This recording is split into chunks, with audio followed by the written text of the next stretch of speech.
RevOpsAF, the only podcast for people who are RevOpsAF and want to learn all about things that are RevOpsAF. Our goal is to give the revenue operations community, that includes marketing, sales, and CS, for any of you not paying attention, the skills needed to accelerate their careers. Change is inevitable, but with TigerEye territories, managing it doesn't have to be painful. TigerEye starts by giving you a high-level view of your account so you can instantly spot territories that are out of balance. Whether you're triaging coverage mid-quarter or planning for the next fiscal year, you'll see reps, accounts, and performance metrics all in one place.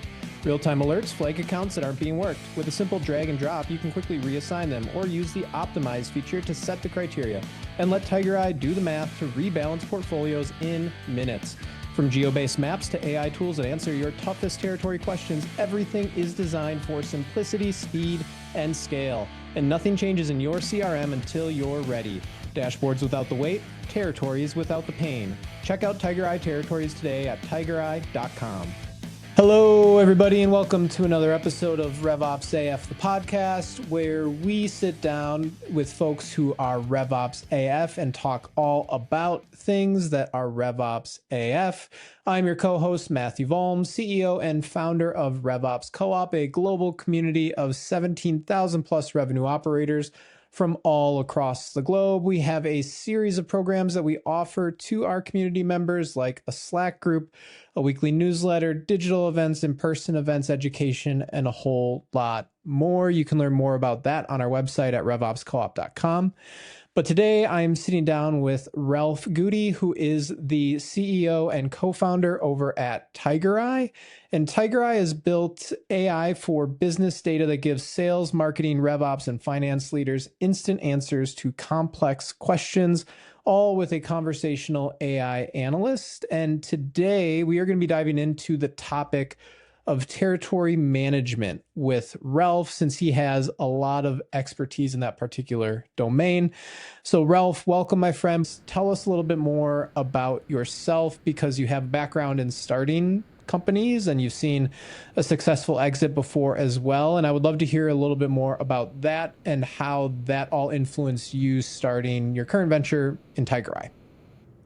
Hi, thanks for having me. Really nice to be here with you. My name is Ralph Gootee, CEO, co-founder of TigerEye. Before doing TigerEye, I co-founded a company called PlanGrid. We sold in the construction industry, hundreds of thousands of users, and were acquired by Autodesk for $875 million. Got to a team of about 500 people at the time. Obviously, you've got 500 people, you have a lot of sales reps, a lot of RevOps issues, a lot of territory problems. So I got to experience it firsthand when I was building PlanGrid.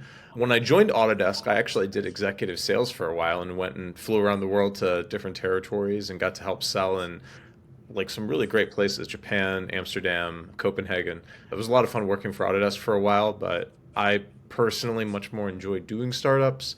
I did get to spend some time as a visiting partner at Y Combinator, a very popular startup incubator in the city. So that gave me a lot of experience coaching other teams, but I think building things is probably where my heart is. We built TigerEye based off the challenges we had at PlanGrid.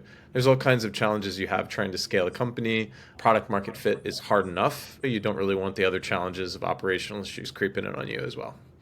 Yeah.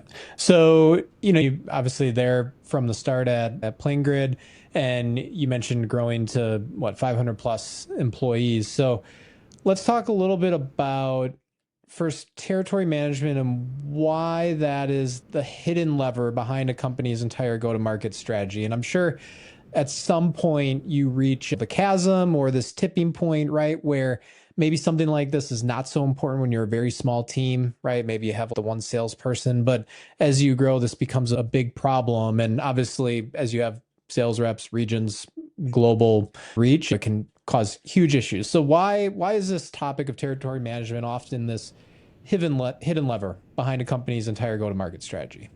Great, that's a good question. So I'll give you an example from PlanGrid. We started in San Francisco. So that was where the company started. That meant and I think this is true certainly in like traditional industries like construction, where you start is kind of where your initial customer base is. In San Francisco, pretty much every building that went up was built with PlanGrid. Still is. When we were acquired by Autodesk, they still use all Autodesk software. It's also the home of Autodesk. So the San Francisco territory is excellent. As we started scaling a sales team, I won't mention him by name, but if anyone's listening that was lucky enough to join me on the journey with PlanGrid, they'll all remember who this is because he was kind of famous for 10x quota. I mean, this guy would just hit it out of the park because he took on all the deals and he was a great sales guy, like he was talented, but he took on the territory that was literally like the bread and butter for our company from inception to product market fit. And so it kept growing. And then, the other territories, like in the southeast in particular in America, were territories we had to like kind of put a foothold in.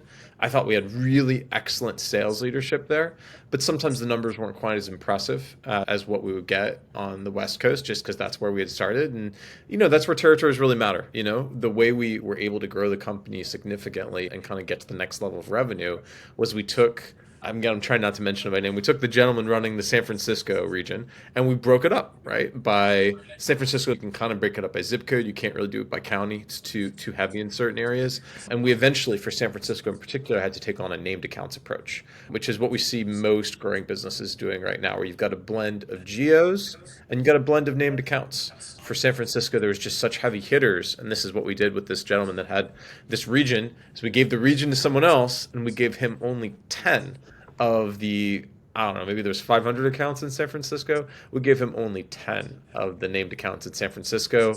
He obviously at first, was kind of taken back by this, maybe not as happy as he could be. And this is where data and kind of showing him, hey, look, you've got 10 accounts, but you're still going to hit your numbers with these. These are the biggest accounts in the industry. San Francisco is the home of a lot of major construction companies. We gave him the most major ones. And then the new person that came in could grow all kinds of accounts that he just wasn't touching. He just didn't have time. He was dealing with the big companies, the DPRs, the Whiting Turners. He didn't have time to go into some of the smaller accounts. That's how we got to the next level of revenue, was being able to put time into these mid-level accounts and grow them into much larger accounts by splitting up the territories. Yeah. What makes it so difficult? Oh, yeah. Well, I mean, as someone that writes territory software, I've got intimate knowledge of this right now. They're extremely complicated, how territories are developed. We have some customers that haven't modified their territories in 5 years. They're still running off their 5-year-ago territories, trying to think of when they might want to split them again. But when you've got 3,000 territories, you've got to rebalance all the time. It's challenging. And for most folks, my background before I started doing companies was doing research on various radar systems. I was a radar engineer. And when you're doing radar research, there's actually a lot of optimization problems, right? You need two radars that are looking at the same object to tell you they're looking at the same object, even though they both independently see it. These same optimization algorithms that I studied as a mathematician are what we have to use to try to balance out territories properly. It's called the auction algorithm for those folks that are into math and listening to it. So like when you're trying to just deal with territories, you've either got to use advanced mathematics, optimization algorithms to really understand, okay, I want the pipeline to be balanced, and I want the number of accounts to be balanced, and I want the total book of business to be balanced. All these are parameters to the optimization algorithm. Of course, like as soon as people, if you're trying to do that in Excel or something, your eyes kind of glaze over. As soon as I start talking about math, I bet I lost one or two people in the audience. You just give them all to the new person, right? Or you just, leave them all where they were, right? Like let the new person find their own accounts. Or even worse, you have some relationship. This does happen. It's like, well, I'm friends with Bob or Sue, so I'll just transfer some accounts over there. They're really just done in gut approaches, just whatever was easiest. Sometimes it's literally just a list of accounts, and it's like the last person that joins is the person that gets the bottom of the list of the accounts. And this isn't because people are lazy. It's because once you have 3,000 accounts, the optimization problem just gets really challenging. And doing this mathematically, I think there's a number of reports on this, like any optimization algorithm. It doesn't matter if you choose auction or JVC or all kinds of other cool math optimization algorithms. Any level of optimization increases your efficiency of your business by huge percentage points. Most companies don't have time to put much math behind it at all. Yeah. So if it's one of those things that is so strategic, is so valuable, I know I've heard from companies, sales leaders, CEOs, even account executives themselves, that your best sales reps have left companies because they've felt that territories were not fairly assigned. I'm sure actually even the example that you gave, right, when you had your best rep and you were looking at redistributing some things, that was probably a risk that you had identified, right? If this person doesn't see how this still allows them to hit their goals, or if they feel at all like it's inequitable, then they could be gone and they could go to somewhere else. So if some of those things are at risk, you obviously don't want your best seller who's been hitting 10x quota for how many quarters or years in a row to go out and leave because they feel like you've done something unfair. And I'll be honest, right? Like the idea of using these like mathematical algorithms and things like that, most people are not currently leveraging those things today, much less able to tell you all the different types that you could use. They're using things like spreadsheets or basing it on their friends. So why is there such a disconnect there? Like if this is such an important part of generating the right type of revenue outcomes for your business, then why are people still relying on spreadsheets and gut feel to actually do this stuff? Well, I really feel you just going back to your point about losing reps over this. We have lost reps over territories. This is also my experience. Not the gentleman I mentioned, thankfully. Thank you very much for staying with it and, understanding the changes, which is why it's so important you can break down why you're making the changes. This is actually something AI is really good at, by the way. If you're doing a bunch of account moves around, you have put together some level of optimization, or even if you're just moving around a spreadsheet, you at least try to count the metrics, count the beans up at the top. This is something at TigerEye we help you do. If you're able to explain, and you can actually just put all this into a large language model and you can break down like, hey, why did I move these accounts away from this person? And the model can tell you like, okay, well, we're changing. Now we've got these two balanced out with the same level of average pipeline. We only had to move 2 accounts, but that rebalanced it by like 50%. Like it can actually use some pretty simple numbers. A lot of people are sports fans, so like a lot of these numbers can be really similar to looking at sports teams, and they're pretty straightforward, and LMs are really good at helping you explain it. Trying to make sure you can keep someone there, right? Like when you move around their territories. Why this is still happening? The most sophisticated companies I've seen have large teams dealing with this, and really great teams. I'm working with a few of them right now. Whether they call it territories, or they call it holdovers, or they call it golden tickets on the accounts, there's certainly a sophisticated process of what do you do with new accounts you're prospecting versus how do you keep the current accounts that someone has a deep relationship with to the person.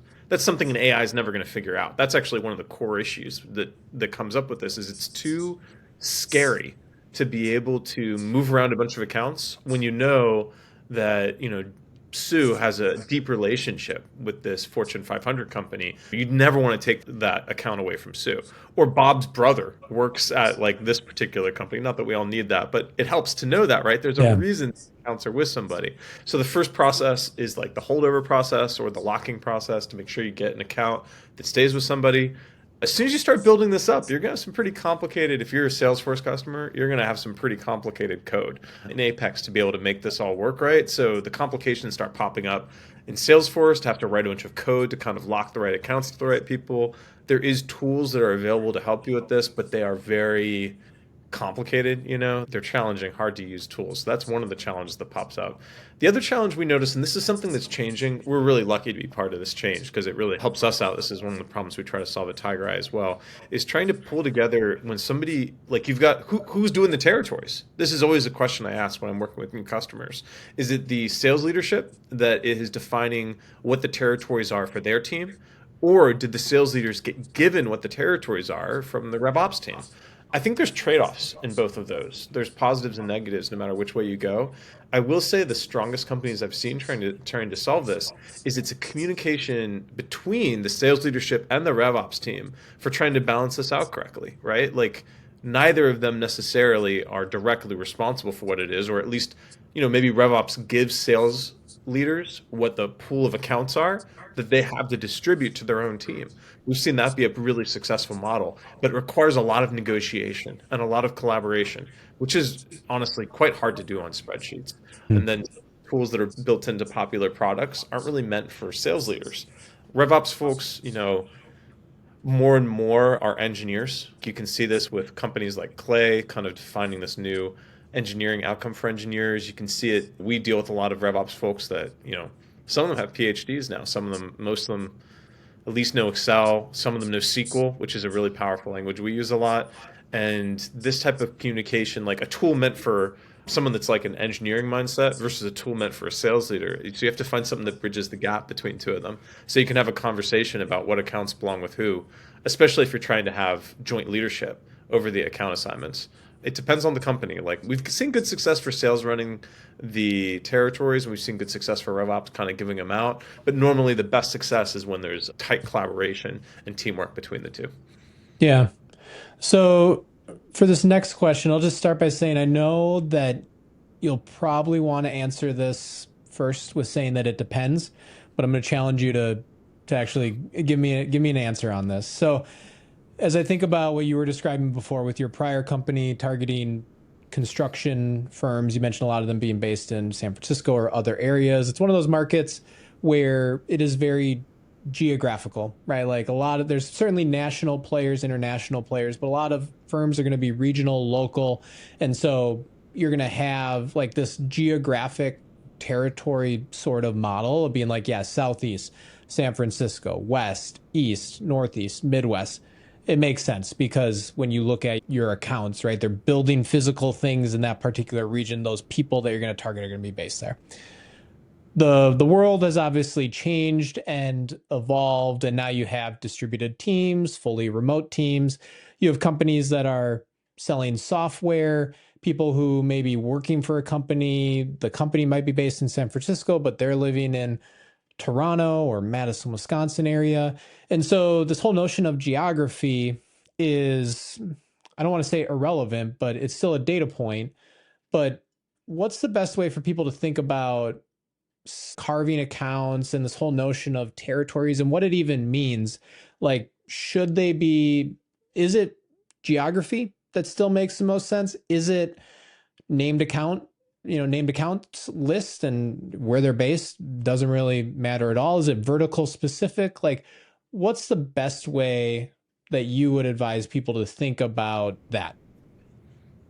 For a mid-market company, and I'm good. I think I've got an answer here without saying it depends. That's nice. For a mid-market company, it's going to be a fruition of where you start finding your largest deals. And those just immediately go to named account executives, which are going to be sales reps that have a more executive profile. They're a different type of seller. The people that can maintain a relationship for a 7-figure deal, an 8-figure deal. These people are different types of salespeople than the people that can work the accounts and kind of know the geographies. I think the best especially for a mid-market company, is you're going to have a hybrid approach here, where you have your named accounts be a different type of rep, a different type of executive salesperson that's possibly more relationship driven, maybe has done this job before with other executives or with large companies. It's a different profile.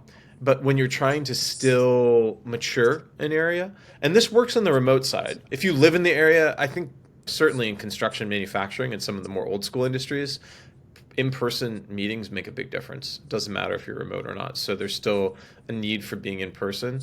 I've seen two models work out well, even when somebody's remote, right? Like there's a company we work with out of, say, San Mateo, and their reps are all in San Mateo, but they still work a region. They don't live in the region. They work a region. And the reason for that is they're able to then know a lot more about the companies that are working inside of it. Like when we started the call, you were asking me how to pronounce my name, Gootee. What was the sports person you had mentioned? Yeah, the Packers GM, right? Gutenkvist, who for short we call him Gootee. That's right. So you've got your fan of your sports team, so does everyone else in the regions. And the best sales reps I've seen, as soon as they start the call, they'll connect with some local sports team or some kind of like, oh man, what happened here? They have a feeling for what the region's going through. If the region's going through a disaster, right? This happens all the time, unfortunately.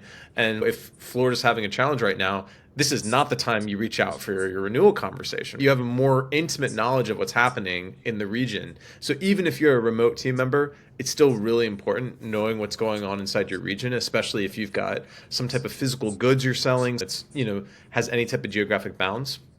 On the flip side, I still think there's an obvious need for named accounts, especially with any model where you start selling larger and larger deals. There's just a special type of rep. Named accounts makes a lot of sense there. And then geography, as you keep nurturing and building the accounts you have.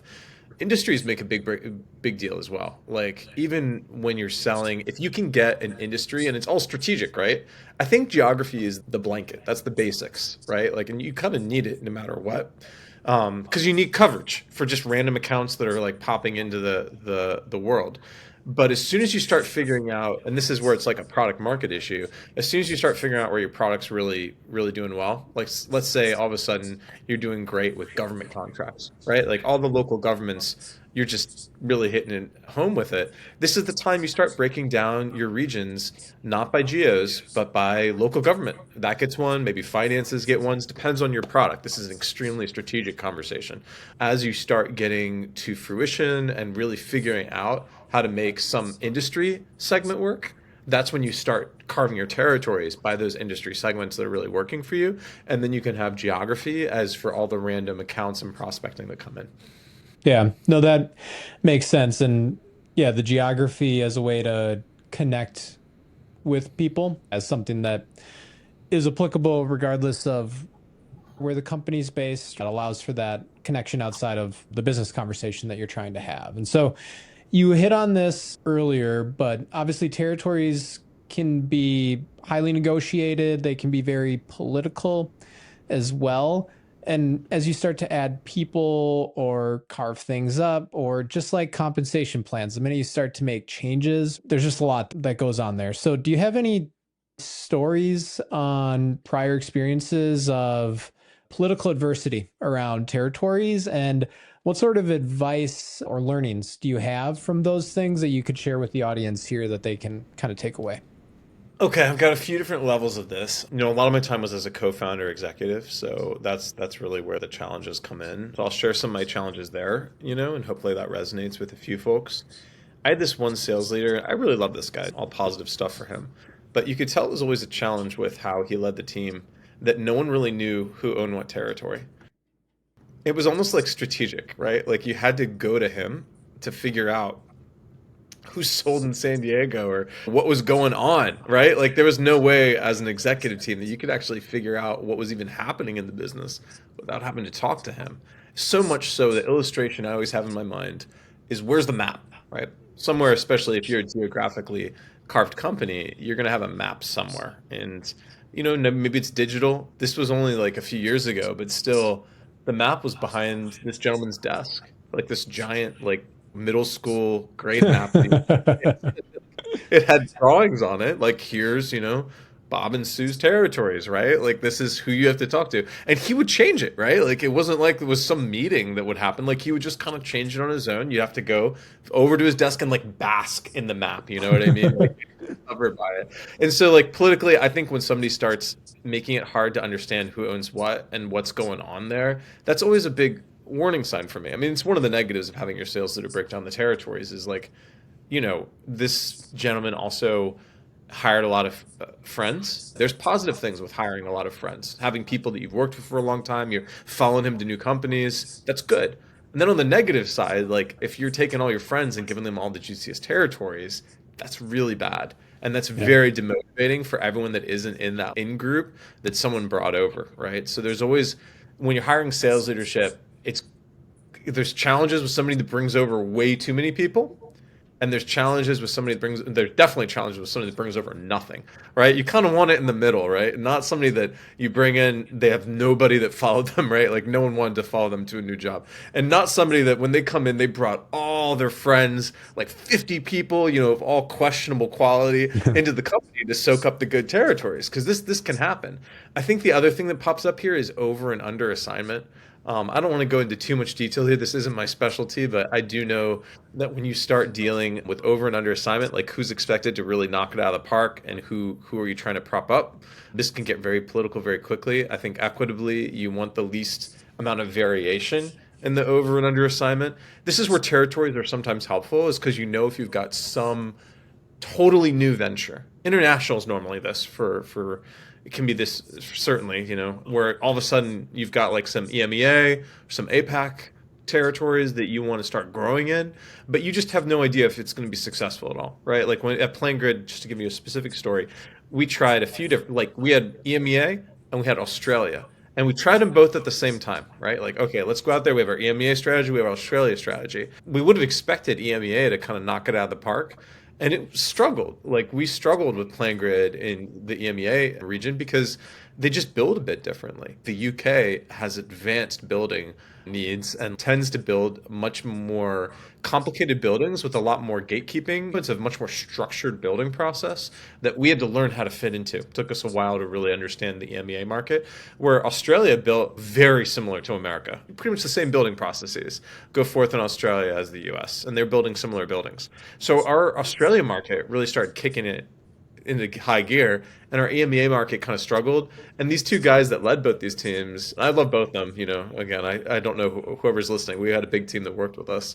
These two guys were good friends, and they were very competitive. And kind of like without knowing which one of them is going to grow internationally, having over and under assignment like kind of helps you, even if you don't know exactly which one's going to make it, you kind of let people off on an even playing field when you don't have the data. And then as we started to learn that actually Australia is going to crush it no matter what, then you can start adjusting kind of the goals you're trying to set for people, which is where it comes into compensation planning. So that's probably the best example I have is when you're breaking into new areas, trying to make sure that you give them a little bit of leeway. And then if you're working with somebody that's bringing in a lot of their friends, this is where I think kind of a more mathematical distribution or, really trying to make sure you get a fair and equitable so you can see where are the pools of success at our company that are maybe bound a little too close together. Like maybe there's, maybe that one person shouldn't be hitting 10x quota for a year. Maybe we need to split them up. Yeah. What if a RevOps leader came to you today with their existing territory model? What would be the three things that you would look at first to kind of tell them where they might have areas for improvement or just ways to think differently about it? Oh, that's a great question. So if for the current territory models, the first one is where are you growing? That's always the most important question is like, where are you hiring and how are you dealing with who's covering the hires while you're in the process of building it out? That's one of the challenges in territories that's always there. There's normally a yearly or quarterly territory planning process. It's pretty arduous, but then you get through it, you're done. But then like, what about when you need to hire people or unfortunately when somebody quits or maybe there's other things happen in the company that force a number of people out? How do you take those accounts and then rebalance them? So the first thing to look at is like, what are the changes that are happening here? Like, where have you lost people recently? Where are you trying to hire to see who's kind of covering those areas and make sure that part is kind of clean from that get-go. The other note that's really interesting, there's just basic metrics. Basic metrics are pretty tricky for companies to know on a per segment, per territory basis. We figured out. We've actually built tools to help with this because it ended up being such a challenge. For example, every company looks at win rate differently. It's amazing, actually. Like the term win rate is not universally shared. And honestly, there's very few companies that agree on what it is. It's really depends on the company. Sometimes it's the number of opportunities won and lost. Sometimes it's the dollar value weighted of the opportunities won and lost. Sometimes it's the dollar value weighted of the opportunities won and lost, except for this type of deal, except for that type of deal, right? With a bunch of qualifications on what counts as a win and what counts as a loss.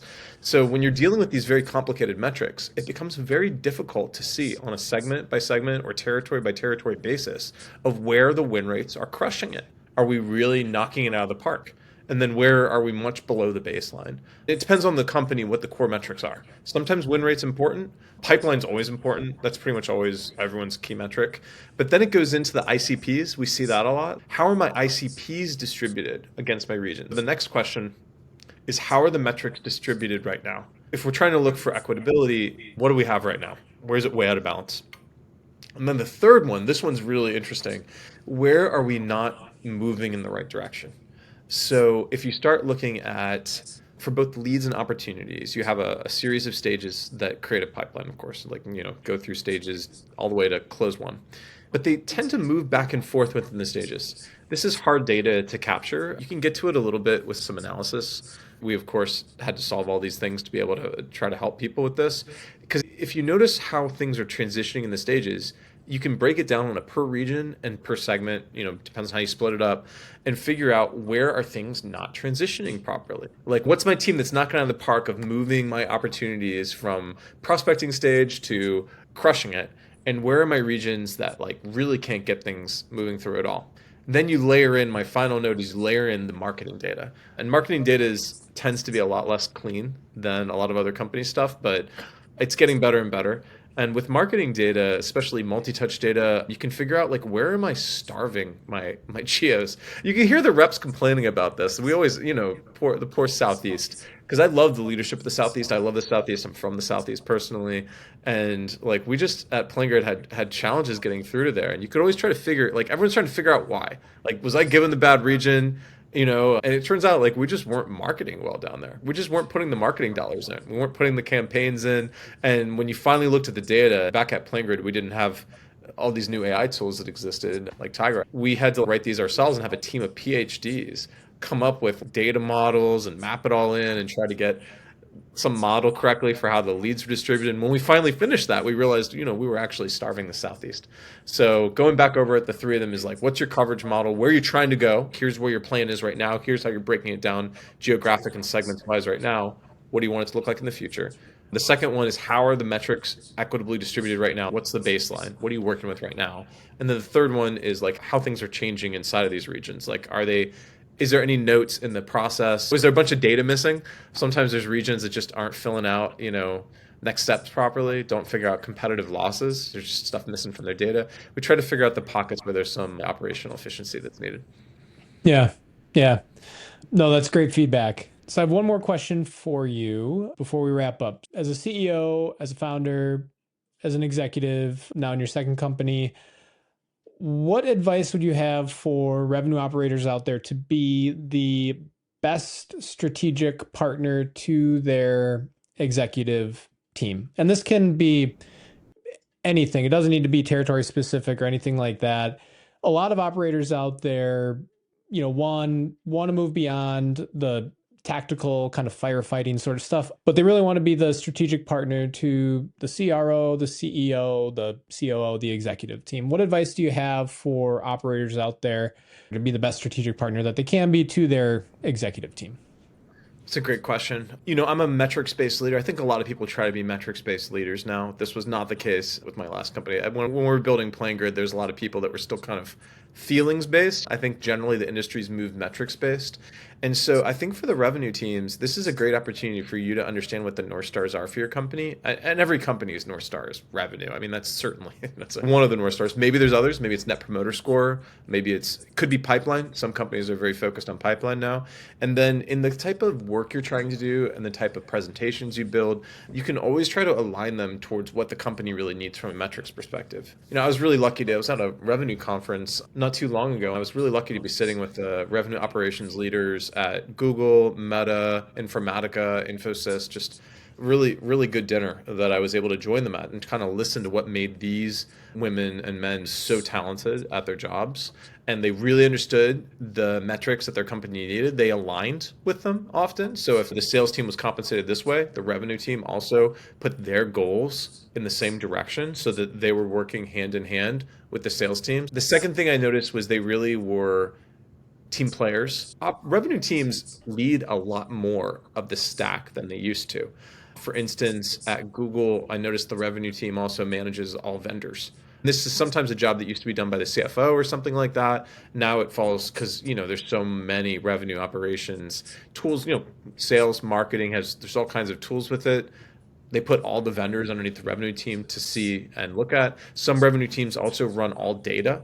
So the data teams, which used to live maybe under sales, maybe under the CEO, maybe under engineering back when I was doing PlanGrid, now those teams live with revenue as well, which I think makes sense because if your North Star is revenue, you need all the data, the KPIs all aligning with the revenue team. So there's a lot of ways I've seen the revenue teams have that strategic, especially if you're a leader, having that strategic feel for kind of being more involved with the business at whole. I mean, of course, you still got to have your Salesforce administration down, right? The best companies have great Salesforce administrators, but that's not the job anymore, right? The job is much more strategic focused. The third one I noticed, and this one you can take with a grain of salt, but I think it's worthy to note, is that the revenue leaders that I had worked with and talked to that really seemed talented, these folks have strong opinions about AI, where AI is good, where AI is helping the team, how to use AI right now, and how not to use AI right now. For example, many of these teams have already picked vendors that they think are the kind of forward AI companies they want to work with. They're not like struggling, right? They're not just using ChatGPT and saying, okay, let's take my Excel docs and like paste them in ChatGPT. They're not making bad security decisions like that. They're using tools that are very honed in for what kind of purpose they're trying to solve, and they have a strategy around AI.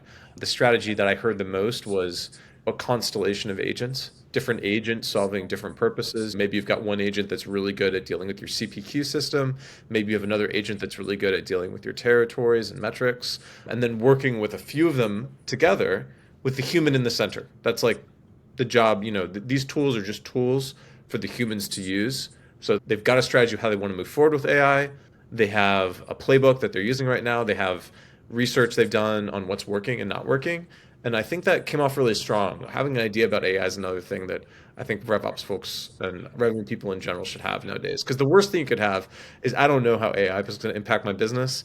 Another bad thing you could have is thinking that, the AGI is already here and the AI is going to solve all of our problems. AI has lots of pitfalls still, and you need to know what it's good at and what it's bad at and have a good strategy for it. Yeah, 100%. And to your point, I think having strong opinions is good. Also, opinions change, evolve as things change and evolve, right? So it's not about being right or wrong. It's about having your opinion on where things are at right now and being able to explain why.